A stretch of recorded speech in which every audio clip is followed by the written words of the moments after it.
Être vraiment décisif pour les marques, pour le dire dans un excellent français, être must-have et pas nice-to-have, ce qui est trop souvent le cas.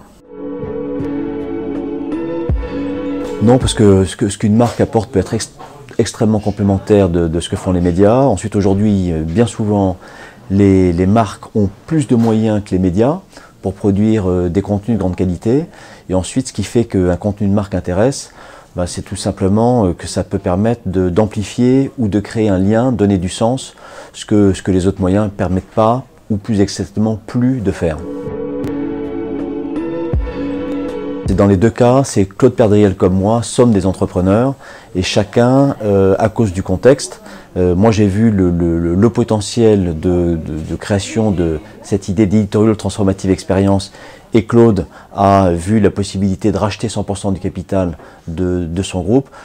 C'est beaucoup plus une raison de réflexe entrepreneur que de manque de conviction ou de Renault ou de Publicis dans le contenu. C'est vraiment des éléments très particuliers.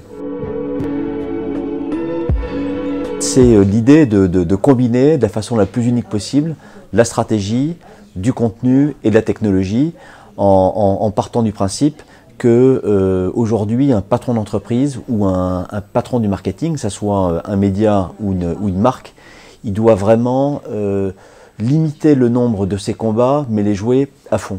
Et nous on est convaincus qu'en créant des ETX, dont on espère que ça va devenir un générique de la transformation par le contenu et la technologie, on va aider les médias comme les marques à faire la différence.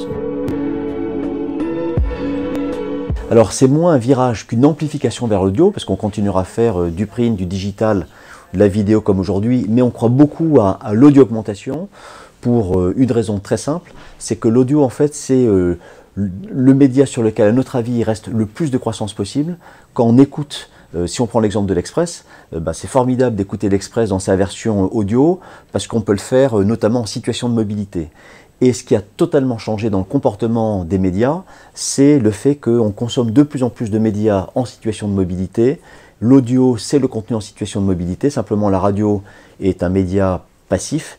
Nous, on croit au comportement actif en situation de mobilité. C'est pour ça que l'audio est absolument fondamental en complément du reste.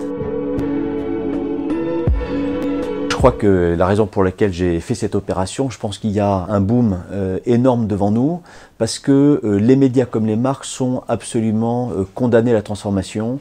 Ils doivent taper peu de clous mais les taper à fond et pour ça ils ont besoin d'être accompagnés sur le plan stratégique, sur le plan éditorial, sur le plan technologique et nous en l'occurrence on a la faiblesse de penser pouvoir les accompagner là-dedans. Donc c'est ça l'idée, c'est que nous on croit beaucoup que les patrons vont devoir faire des choix et mettre le contenu vraiment au cœur de leur stratégie de transformation, que ce soit les médias ou les marques.